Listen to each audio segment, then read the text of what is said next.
Hi, this is Anthony. Welcome back to my channel. I promised in a recent video that I wasn't going to cover the drama in the Aaron Smith-Levin Aftermath Foundation situation, and this video isn't going to try to stir up anything, and I'll think that you'll see what I mean. I got up from my slumber a few moments ago and read a recent comment from a viewer and just wanted to highlight it because it's well thought out, succinct, and relevant. It's from a viewer called Music Man and reads, "The drama surrounding Aaron's removal has put me nearing a state of Scientology apathy. I find myself more concerned with the upcoming presidential election in the US and the war in Ukraine. While I sympathize with those who suffer under the mind control of Scientology, it pales in comparison to that experienced by, under the Putin regime, Kim Jong-un in North Korea, and countless other examples. Scientology is dying. It's not worth my time anymore. It's doomed. There are bigger fish to fry." I must say that I'm in near unison on most of these points with you, so thank you for writing.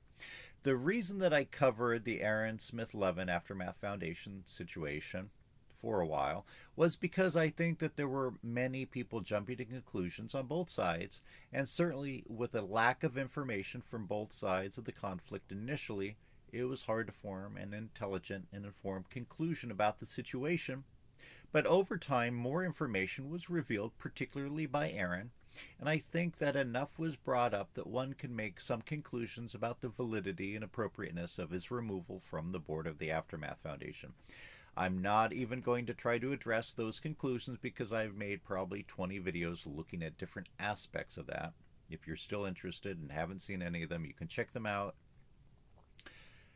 Or, as the commenter indicates, I think that we can just move on from this. But one of the reasons that we look at a situation like this isn't just for the gossipy tabloid value, but for those of us who have worked in or are in nonprofits at this time. As I mentioned, I've been on a couple nonprofit boards of directors as well as many governmental committees and commissions here in my area in suburban Oregon. Situations like what happened to Aaron is not all that unusual to a degree.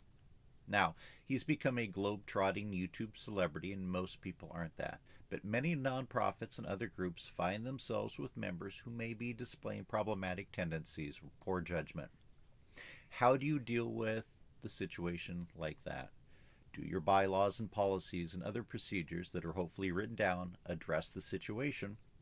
Or are you left in limbo trying to figure out what is legal to do, what is ethical and moral and practical to do in dealing with a member like that? Very often that is the case because people have not had the foresight to come up with very effective operating documents. And of course, the internet is now full of things like that. So one can find and use things like that, those documents and policies for their organization. So there's really no reason why boards do not investigate and adopt what is right for them. So that's one reason, and I think a relevant one for a person such as myself and other people who have said that they run nonprofits, to learn from mistakes of others so that we don't ourselves make them. But once that fire has been lit under you, probably no sense throwing gas on the flames. And so while it would be easy and profitable for me to keep on making incendiary videos praising Aaron and condemning Mike Rinder, that's not my point. I want to make videos that are thought-provoking and help people move the needle in their lives or in the world. There's a lot of serious problems facing Americans and the rest of the world. I don't want to get political here because that's just becomes more toxic than discussing even Scientology. But it is unfortunate that the range of potential candidates for this year's presidential election are not necessarily the best candidates possible in the United States. Obviously, there are some people on either side of the divide who really do love one or the other candidate, or even a lot of people who support a third-party candidate like RFK Jr.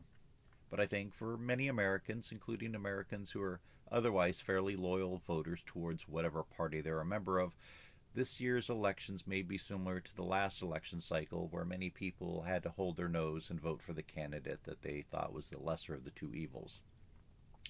My advice, if you're interested in trying to shape the outcome of the 2024 presidential election, is figure out how you can actually help achieve that. Now, I have both a bachelor and a master's in political science, so personally I think I know a little bit about what I'm talking about. You can just ignore my advice if you choose to, but I would suggest to you that if you are simply reposting anti Trump or anti Biden memes on the internet, that is not going to sway any swing voters. That's just going to get some of your Instagram friends or Facebook friends irritated at you if they happen to oppose whomever you're mocking. And I don't know if mocking a candidate or a party is necessarily an effective means of communicating your thoughts and achieving a change in action of another party. It's certainly your right to do so. I'm not saying that you don't have the right to post your anti Donald Trump meme. But is it going to affect the outcome of the election? I would argue no. So if you want to fight for a candidate and against his or her opponent, I would suggest get involved with their local campaign office in your state, especially if you live in a swing state. Find out what you can do through them to help the campaign. And ultimately, it doesn't matter how much money is spent because both sides are going to be spending perhaps hundreds of millions of dollars on the campaign. But ultimately, what really affects the outcome is voters actually going to the polls or mailing in their ballots by election day. I know that a lot of people don't think that people's votes count, and certainly because we have the Electoral College, which may be an imperfect mechanism for deciding the presidency, but it's what we have at this time.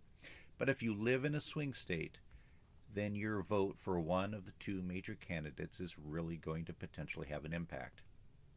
And if you're in a heavily red or heavily blue state where the outcome is pretty much foregone and you want to register a protest vote and vote for a third party candidate, I'd say that's okay because it's not going to affect the outcome of the election. But if you live in a swing state and you tend to vote Democratic and you just think that Biden is too old or whatever, and you want to write in Bernie Sanders' name, understand that that is one less vote for Biden and basically one more vote for Trump. Again, don't try to read into what I'm saying here as far as what my support for Biden or Trump or anyone else is. I'm just using the names that are likely going to be on the ballot when I'm giving some potentially real life examples here. Anyway, those are just some of the ideas about if you want to affect the outcome of the election. What about the rest of the world? It seems like the world's on fire these days, but if you look back, that's much of the history of the 20th century and the 19th century and the 18th century and the past 5,000 years. As the commenter rightly points out, that I've mentioned in this area in some of my videos in the past, if you think that Scientology is a bad cult, you should look at communist countries. Now, sure, capitalist or market economy countries have problems. We have depressed people and homeless people and people that have to work 2.5 jobs to survive, and people in my area living in their cars because they've been priced out of the apartments that they've lived in for years. Lots of critiques can be made. And you may or may not like that some people want some type of wall on the southern border of the United States or other barriers to keep people out. But people are trying to come to the United States because this is the land of opportunity in their mind. Even though we unfortunately have deaths caused by handguns or other violent causes, they still pale in comparison to what some people are going through concerning violence and economic deprivation in Latin America or other countries. For those Americans who want a wall, and I don't want this to get political, but it's to keep people out of the country. It's not a wall to keep people inside. Think about the Berlin Wall and the Iron Curtain. Those were created in 1961 to keep people from communist countries fleeing to the West. If communism is such a worker's paradise, then why would anyone want to leave? Why would you want to flee to the West, to West Berlin, or to West Germany, or to Austria? Unless, of course, if a centrally planned or socialist or communist economy was in fact terribly repressive and totalitarian. And I understand that Tito's Yugoslavia was less so, and for various economic reasons encouraged many people from that country to go to other countries, in particular Germany, to earn hard currency and send it back to Yugoslavia. So I'm well aware of that. But certainly when you think about what are the characteristics of a cult and what are the characteristics of many of the communist regimes that existed in the past and to this day, in particular North Korea and still even in China, actually more so now in China than previously, They certainly are very much cult-like. They have a fixed ideology, they have a revered leader, they create tension between them and outside groups, they use mind control and hard work and sleep deprivation to manipulate their members. And that's something that people on the outside, such as observers from the United States, don't necessarily understand.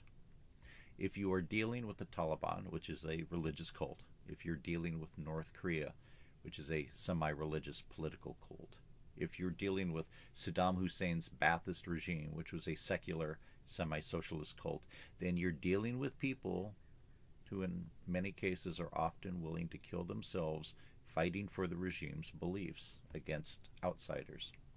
And by the way, I used to work and live in Russia on 2 occasions, and I studied at a Hungarian university shortly after the change in political and economic systems many years ago. And these were the focus of my academic studies at university, so I think I know what I'm talking about to a degree with these countries. Now, if someone's so moved by what's going on in Ukraine or in Gaza and Israel or anywhere else in the world where bad things are going on, in Africa or Latin America, I don't have a whole lot of advice on what you can do as an individual to really change the situation. But certainly one thing that you could do would be to donate money to some type of international organization dealing with refugees. On a practical level, who knows how much your small donation would really change things, considering that many Western industrialized countries are pouring hundreds of millions of dollars into dealing with refugees in these areas. And certainly sometimes these large bureaucracies are not necessarily efficient in using your donations. If you want to make a change with people who are in crisis, I would perhaps suggest that you look for something more local. Perhaps doing something with homeless people in your community. I worked for 10 months at a homeless shelter, actually a couple in the Portland area. I would guess that if an area has a homeless problem, that there's probably 1 or more organizations that are working to deal with that situation. You could Google and find some of them and then contact them and see what you can do. Your small donation of money could go to help buy another meal for a homeless person. I'll tell you that homeless people often have only a single pair of clothing that they wear until it literally disintegrates. Cleaning out your closet, and instead of donating it to Goodwill, which is perfectly fine, donating your clothing to a homeless shelter might be a more effective way of getting your clothing to somebody who will really appreciate and wear it immediately. And this is a great time of the year to do some pre-spring cleaning.